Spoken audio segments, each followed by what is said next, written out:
In Washington, it was a declaration of economic patriotism, a move to protect American industry. But on the factory floors of Detroit and in the halls of power in Ottawa, it was the firing shot in an economic civil war. A policy designed to bring jobs home is now threatening to shatter a supply chain built over generations, pitting worker against worker and ally against ally. In the high-stakes game of protectionism, what happens when your closest partner suddenly holds all the cards?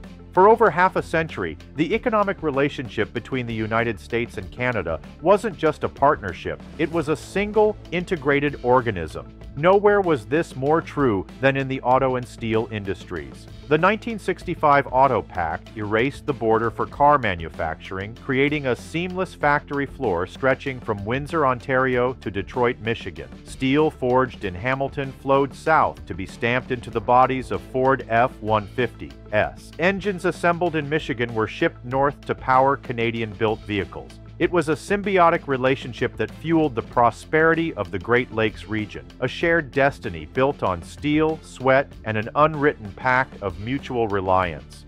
This was the engine of North American industrial might. But beneath the surface of this historic alliance, the ground was shifting. The first tremors came in 2018, with the Trump administration's initial round of steel and aluminum tariffs. It was a shock to the system, a signal that the old rules no longer applied. While Washington focused on protectionism, a different kind of pressure was building across the Atlantic: climate policy. The European Union was finalizing its Carbon Border Adjustment Mechanism, or CBAM, a revolutionary policy that would tax imports based on their carbon footprint. Suddenly, the game wasn't just about price, it was about pollution.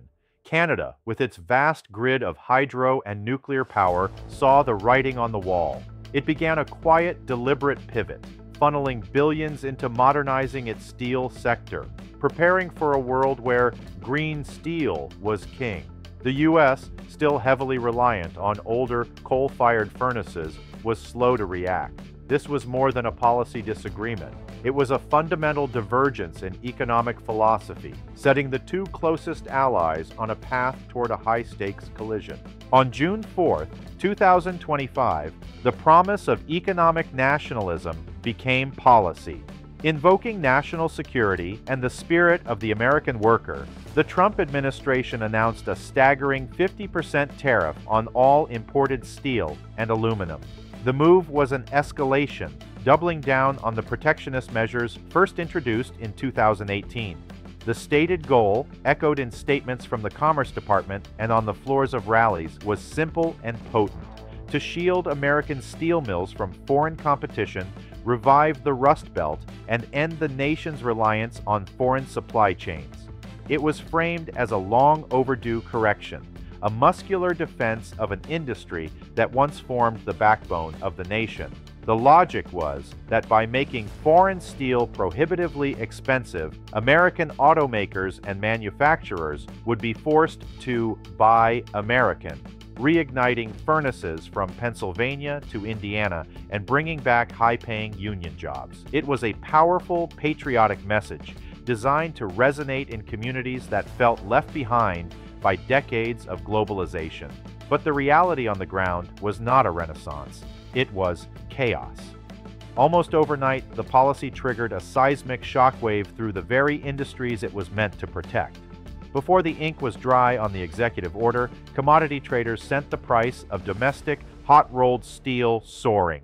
Data from U.S. Steel and Cleveland Cliffs showed spot prices leaping from a stable $700 per ton to over $900 in a matter of days. For Detroit's Big Three, this wasn't a statistic, it was a dagger to the balance sheet. Ford Motor Company, whose F-150 pickup truck is not just a vehicle, but an American icon built with an aluminum body and a high-strength steel frame, was hit first and hardest. In an emergency shareholder briefing, CEO Jim Farley confirmed what he had warned of back in May. The tariffs would inflict a direct $2.5 billion blow to the company's bottom line. The math was brutal. With the cost of their primary raw material exploding, Every vehicle rolling off the assembly line in Dearborn was suddenly less profitable. The metaphor circulating inside Ford's glasshouse headquarters was terrifying. They were burning through six-figure sums on unexpected steel costs every few minutes. The impact cascaded outward, crippling the vast ecosystem of smaller suppliers across Michigan and Ohio. The tool and die shops, the parts stampers, the family-owned businesses that live and die by contracts with the big automakers. They were caught in an impossible bind: absorb the crushing new costs or pass them on and risk losing contracts entirely. The promise of an industrial revival was quickly being replaced by the grim specter of layoffs. By late summer, official numbers from the Bureau of Labor Statistics painted a bleak picture. Michigan's unemployment rate had ticked up to 5.4%, the highest in the nation, a direct consequence of the manufacturing slowdown. The policy intended to be a shield had become a cage, trapping American industry with soaring costs and evaporating profits. Across the border, the reaction was not panic, but cold fury and strategic precision. In a speech that reverberated through global financial markets, Canadian Prime Minister Mark Carney didn't just condemn the tariff, he branded it an historic own goal for the United States. But Ottawa's response went far beyond rhetoric. Canada chose not to engage in a tit-for-tat tariff war.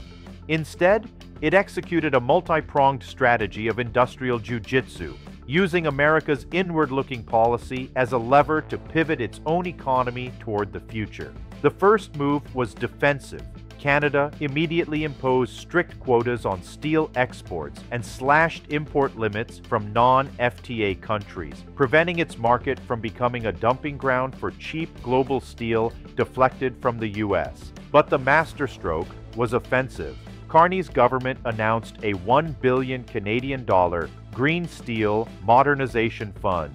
This wasn't a subsidy to save old jobs. It was a massive public-private investment to create a new industry.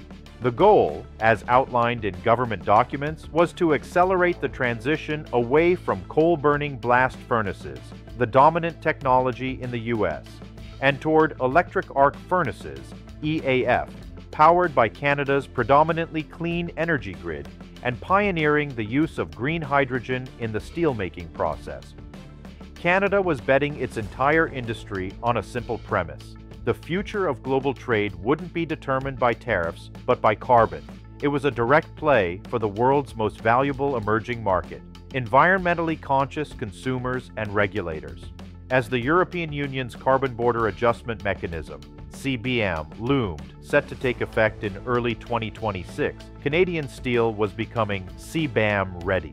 Reports from industry analysts at Anthesys and Euractiv confirmed that Canadian steel giants like ArcelorMittal Dofasco and Algoma Steel, armed with what they called a carbon passport, had already begun securing lucrative new contracts to supply green steel to ports in Rotterdam and Busan. The Canadian Steel Producers Association, led by Catherine Cobden, issued a statement confirming that while some initial uncertainty existed, long-term orders from American automotive suppliers had all but vanished, quickly replaced by new, higher-margin orders from Europe and Asia. Then came the final, brutal move. In a coordinated announcement that blindsided Washington, the energy-rich provinces of Alberta, Saskatchewan, and Ontario signed a pact mandating that all steel for oil and gas projects, specifically the high-value OCTG pipes, must be made in Ontario.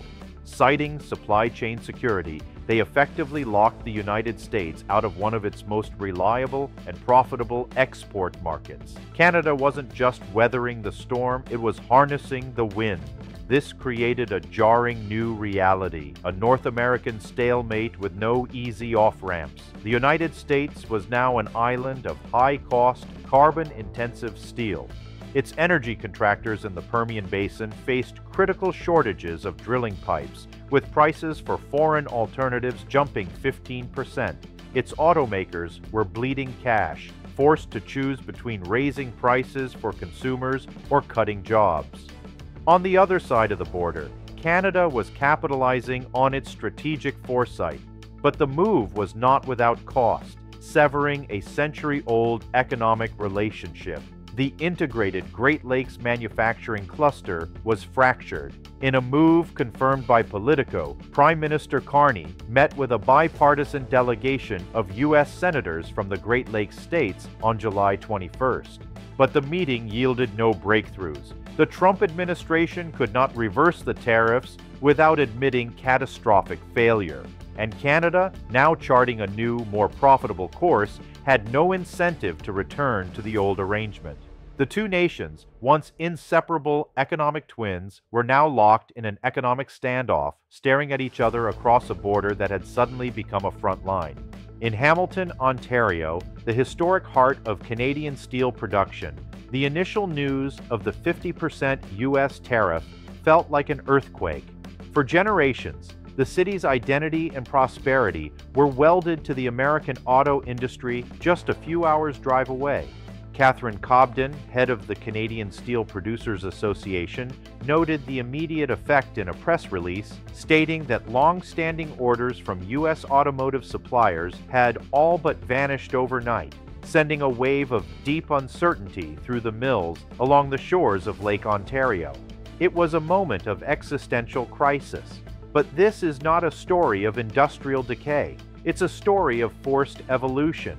This is where Ottawa's $1 billion Green Steel Modernization Fund transformed from a policy paper into a powerful economic weapon. At facilities like ArcelorMittal Dofasco, the capital injection wasn't used to prop up the old ways. It was used to gut them. Coal-belching blast furnaces, the industry standard in much of the United States, were slated for decommissioning. In their place rose state-of-the-art electric arc furnaces, technology that could melt scrap steel using electricity. Powered by Ontario's grid, which is 93% emissions-free thanks to a massive base of hydroelectric and nuclear power, the carbon footprint of each ton of Canadian steel plummeted. Suddenly, Canadian steel wasn't just competing on price, it was competing on carbon. As the European Union prepared to launch its Carbon Border Adjustment Mechanism, CBAM, this became an overwhelming advantage. While American steel, produced with a 63% reliance on fossil fuels, faced the prospect of a double penalty, the domestic tariff at home and a carbon tax abroad, Canadian steel was effectively pre-approved. Analysts at Euractiv began calling it a carbon passport. The results were swift and dramatic. The orders that vanished from Michigan were replaced by more lucrative ones from the EU. Shipping manifests confirmed new, long-term contracts to deliver clean steel to the massive ports of Rotterdam and Busan. Canada, pushed away by its oldest ally, was forced to find new partners. In doing so, it didn't just survive, it leapfrogged its American competitor on the global stage, securing its future in a decarbonizing world. Back in Detroit, the consequences of this patriotic policy were not theoretical.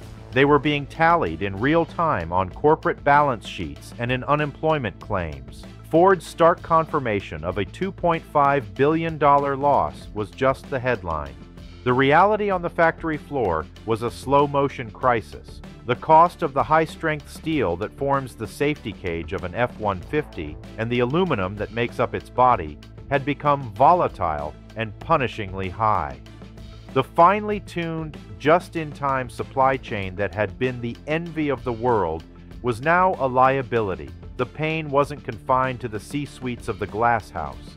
It cascaded down to the hundreds of smaller, family-owned stamping plants and parts suppliers in communities like Warren and Livonia. These businesses were caught in an impossible squeeze.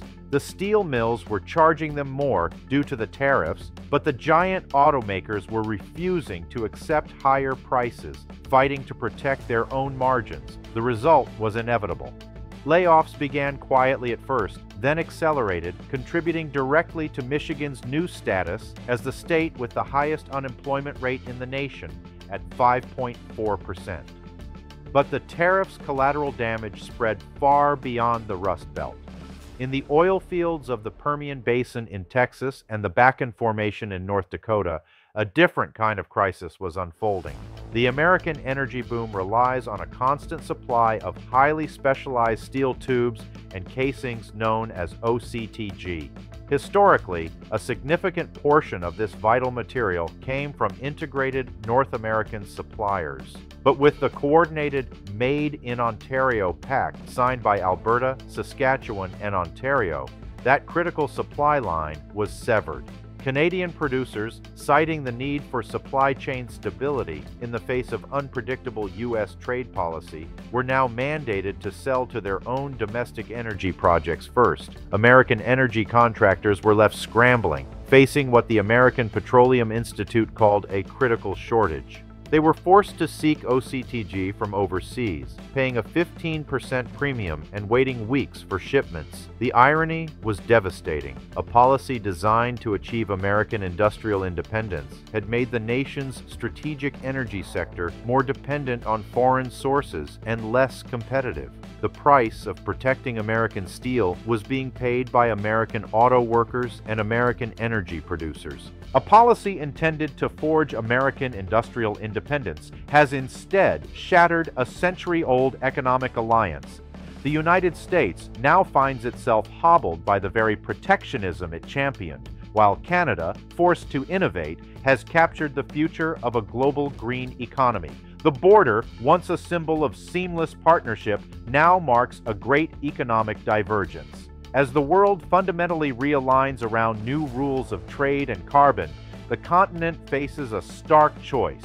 Can two nations built on a shared past still build a shared future, or has this fracture permanently redefined what it means to be a neighbor?